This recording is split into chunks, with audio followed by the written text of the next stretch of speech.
Lo primero que me llamó la atención de Manchester es su mezcla de edificios antiguos y modernos, lo animada que están las calles del centro, sobre todo los fines de semana. Hay muchos pubs, restaurantes, negocios, hay mucha vida. También la cantidad de lugares interesantes que hay para visitar y muchos de sus museos son gratis, y también que el verano se parece más al invierno. En este video vas a ver lluvia, sol radiante, personas vestidas con ropa liviana, con abrigos, y esto ya te va dando una idea del clima que te podés encontrar acá. Como siempre, te recomiendo empezar tu recorrido con un free tour para poder conocer la historia y el contexto en el cual se fue desarrollando la ciudad, el impacto de la revolución industrial y qué hitos marcaron a Manchester hasta llegar a la actualidad. Te dejo el link en la descripción para que veas los días y horarios, porque no hay recorridos guiados todos los días. Manchester es conocida como la cuna de la revolución industrial, fue uno de los principales centros textiles durante el siglo XIX, y esto se puede ver reflejado en el Museo de la Ciencia y la Industria. Manchester fue el núcleo mundial de la industria del algodón. La ciudad llegó a importar hasta 1.000 millones de toneladas de algodón en bruto al año y era conocida como Cottonopolis. La galería textil está dedicada a contar la historia de la industria del algodón. Se pueden ver las máquinas que se usaban en las diferentes partes del proceso, desde que llegaba el algodón en bruto hasta que se convertía en tela. También se puede conocer cómo era la vida de los trabajadores, tanto en las fábricas como en Manchester en general. La ciudad prosperó gracias a la producción masiva de algodón, lo que atrajo a empresarios, inventores y trabajadores de todo el mundo. La industria textil trajo riqueza a algunas personas, pero a la par de la desigualdad y la explotación. En 1860, más del 80% del algodón que se procesaba en Manchester y alrededores era cultivado por personas africanas esclavizadas en plantaciones en el sur de los Estados Unidos. Y en las fábricas, los trabajadores, incluidos hombres, mujeres y niños, solían trabajar entre 12 y 16 horas al día, los salarios eran bajos, las condiciones de trabajo peligrosas porque las máquinas no contaban con medidas de seguridad, y la exposición constante al polvo del algodón provocaba enfermedades respiratorias. También podemos ver una maqueta de un almacén de algodón. En estos edificios se almacenaba tanto algodón en bruto como los productos terminados. Los pisos superiores funcionaban como salas de exhibición donde los clientes podían ver los tejidos, mientras que en los sótanos los trabajadores preparaban los pedidos. A partir de la década de 1840, los comerciantes y fabricantes más ricos construyeron almacenes grandes y lujosos para mostrar su riqueza. Muchos de estos almacenes siguen en pie hoy en día, y en un rato te voy a mostrar el edificio real representado en esta maqueta. Además de la galería textil, otras exposiciones destacadas son este auto de Rolls-Royce, empresa de autos que nació en Manchester. De hecho, ya te conté en otro video que Henry Royce y Charles Rolls se conocieron en el Hotel Midland. Este es uno de los primeros autos Rolls-Royce y fue el propio vehículo de Henry Royce. También destaca esta máquina conocida como Baby, que en 1948 fue la primera computadora en almacenar y ejecutar un programa desde su memoria, y se considera una pieza fundamental de la historia de la computación. La original la construyeron en la Universidad de Manchester, pero ya no existe. De hecho, sus partes se usaron para computadoras posteriores, pero en 1998 se creó esta réplica en tamaño real. Volvemos a hablar de la industria textil porque en otra sala tenemos esta hiladora hidráulica que creó Richard Arkwright en el siglo XVIII.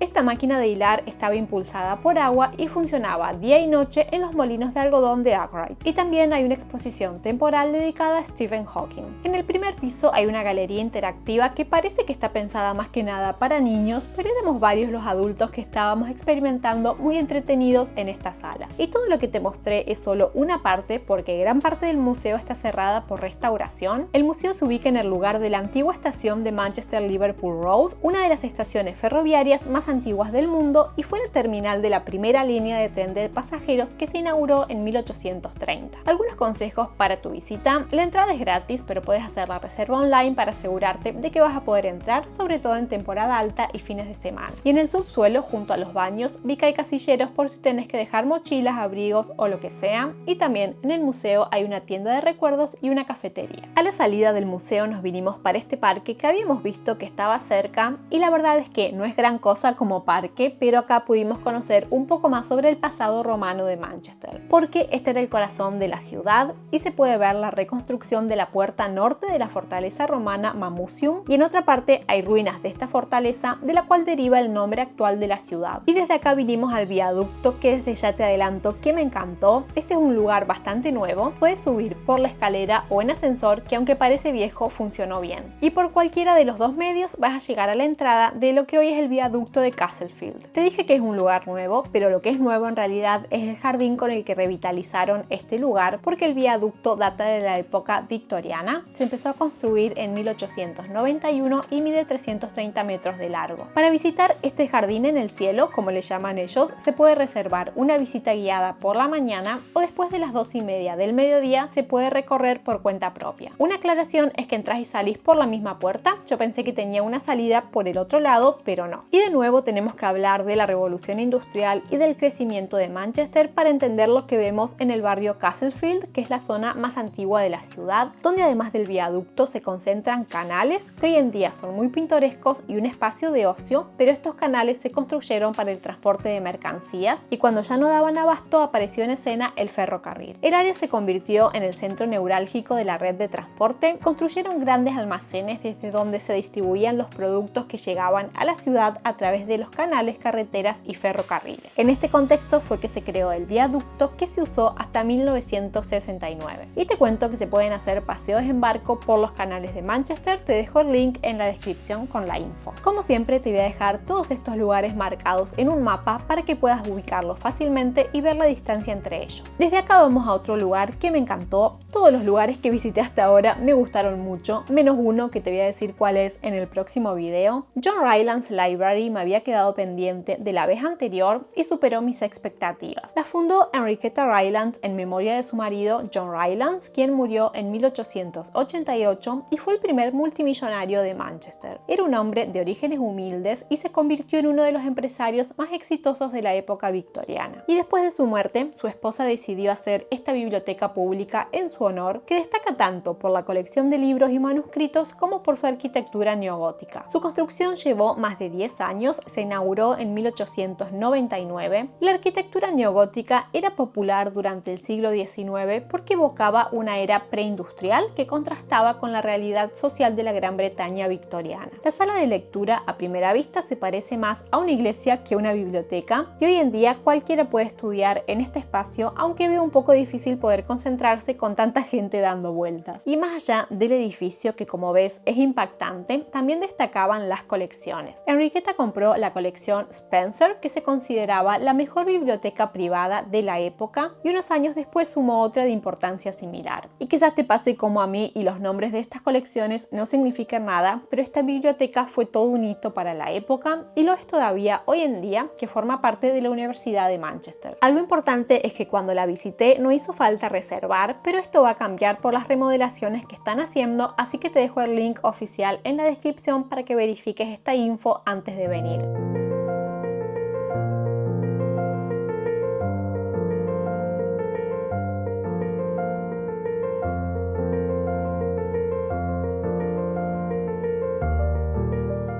A pocos pasos de la biblioteca está el Museo de la Historia de la Gente. Personalmente no lo pondría como un imprescindible, pero si quizás no pudiste hacer el free tour, puede ser un lugar que te permita conocer más sobre la historia de la ciudad y del país. El museo tiene documentos y objetos relacionados con movimientos sociales y políticos como estandartes y banderas políticas y sindicales, archivos personales de activistas y líderes comunitarios y materiales de campañas y protestas de diversos movimientos sociales. Tiene algunos puntos interactivos que lo hace más dinámico y algunos hitos históricos para destacar que se mencionan en el museo son la masacre de Peterloo el 16 de agosto de 1819 en St. Peter's Field. Más de 60.000 personas se reunieron de manera pacífica para demandar reformas parlamentarias, incluyendo el sufragio universal y la representación equitativa en el Parlamento. Pero las autoridades locales decidieron atacar a la multitud. 18 personas murieron y alrededor de 700 resultaron heridas. El nombre combina las palabras Peterfield, donde ocurrió la masacre, y Waterloo, la batalla de 1815, para representar cómo las autoridades reprimieron a civiles desarmados de la misma manera a cómo se combatió en una sangrienta batalla militar. Otro hito en la historia es la reforma de 1832, en la cual hombres de clase media ganaron el derecho a voto, y si bien esto fue muy celebrado, todas las mujeres y algunos hombres todavía estaban excluidos de este derecho. Desde el museo nos vamos al Royal Exchange. Hoy en día es un centro comercial y un teatro. centro, pero lo que más me interesa es la historia de este edificio donde funcionaba la Bolsa de Manchester. La primera bolsa en este lugar se construyó en 1809 y tras una visita en 1851, la reina Victoria le concedió el título de la Bolsa Real. Pero a medida que crecía el comercio del algodón, se necesitaban locales más grandes, por lo cual se demolió el edificio original y para 1874 ya estaba terminado el actual, que llegó a contar con 11.000 comerciantes de algodón. Funcionó hasta 1968, aunque con algunos paréntesis en el medio, ya que sufrió graves daños durante la Segunda Guerra Mundial y el hall principal quedó reducido a la mitad. Si miras hacia arriba vas a ver la pizarra original con las cifras de cierre del día. Y desde acá puedes ir hacia la Market Street, una de las principales calles comerciales de Manchester, donde hay tiendas de todo tipo y según la hora vas a poder disfrutar de artistas y músicos callejeros. Otro lugar que quería mostrarte es el Hotel Britannia. No puedo creer el tamaño que tiene. Este es el edificio del cual vimos la maqueta en el Museo de la Ciencia y la Industria, donde funcionaba uno de los tantos almacenes de algodón que había en Manchester, pero este fue el más ambicioso y lujoso de todos los almacenes victorianos de la ciudad. Se construyó en la década de 1850 para impresionar a compradores de todo el mundo. A pocos pasos está la Galería de Arte de Manchester. Algo importante que yo lo descubrí tarde es que te puedes descargar una aplicación que no es exclusiva del museo, pero lo incluye, y ahí tenés el mapa de las diferentes plantas del museo e información sobre algunas de las obras. Te dejo el link en la descripción desde donde puedes descargar la aplicación. La galería cuenta con más de 46.000 objetos que abarcan siglos de bellas artes, artesanía y diseño, vestuario y mucho más. Tienes bastantes salas para recorrer, pero te voy a hablar de la que me resultó más curiosa, que habla del uso social del té, el café y el chocolate caliente. Cuenta que hasta finales del siglo XVIII la cerveza y el vino eran las bebidas más comunes que tomaban tanto adultos como niños, porque las fuentes de agua solían estar sucias y el proceso de elaboración de las bebidas alcohólicas eliminaba las bacterias. A mediados del siglo XVIII el té desplazó a la cerveza como bebida favorita en Gran Bretaña porque al hervir el agua hizo que fuera más segura. Y este cambio de bebidas alcohólicas por el té hizo que la gente estuviese más sobria por la calle, en el trabajo y en la vida en general. Algo curioso también es que había todo un ritual alrededor de la bebida, como por ejemplo que los asientos se distribuían según el rango social. La persona más importante ocupaba la silla más elaborada y los de rango inferior tenían asientos más sencillos. También cuenta cómo las bebidas calientes eran un lujo hace 400 años y cómo estas bebidas como el chocolate, el té y el café surgieron a raíz de la trata de esclavos. Como todo museo tiene un café y una tienda, pero esta me pareció muy original y creo que es un buen lugar si querés hacer algún regalo o autorregalo. Ahora nos vamos a ver el memorial de Alan Turing, que está en el Gay Village. Cuando la industria del algodón decayó, esta zona quedó abandonada y en mal estado y empezaron a frecuentarla homosexuales y prostitutas y se convirtió en el distrito rojo de Manchester. Después de la despenalización parcial de la homosexualidad en 1967, surgieron bares y clubes LGBT que dieron lugar a lo que es hoy el Gay Village. Varios de estos bares se concentran en la calle Canal Street. En este jardín está la estatua de Alan Turing. Si no la viste, te recomiendo la película Código Enigma, que hace este memorial acá. De manera resumida, después de la Segunda Guerra Mundial, Alan Turing se mudó a Manchester y trabajó en la universidad. En 1952 se supo que era homosexual, lo cual era un delito penal, y fue detenido. Se le dio la opción de castración química en lugar de ir a la cárcel y el 7 de junio de 1954 lo encontraron muerto en su dormitorio. Según la autopsia, murió envenenado por cianuro. Se consideró como suicidio, aunque hubo mucho misterio a su alrededor. Y este es el monumento a la masacre de Peterloo, de la que ya te hablé antes. Está a pocos pasos de la plaza St. Peter, donde sucedió, aunque en aquel entonces se llamaba Petersfield. La plaza de St. Peter está frente a la Biblioteca Central de Manchester, que te mostré en el video anterior, donde hay otro monumento a las víctimas de esta masacre. Otro homenaje para destacar que está frente a la biblioteca es esta estatua de Emily Pankhurst, referente de la lucha por el voto de las mujeres y quien lideró el movimiento conocido como sufragistas. También hay un museo que funciona en la antigua casa de la familia Pankhurst, que está dedicado a la historia de la lucha de las mujeres por el derecho a voto, y en esta casa fue donde se hizo la primera reunión del movimiento. Enfrente de esta estatua tenemos el famoso Hotel Midland y la Biblioteca Central de Manchester, lugar que te recomiendo mucho visitar, que es gratuito, tiene salas muy bonitas y además exposiciones interesantes. Te dejo este video donde te muestro la biblioteca por dentro, la catedral y más lugares.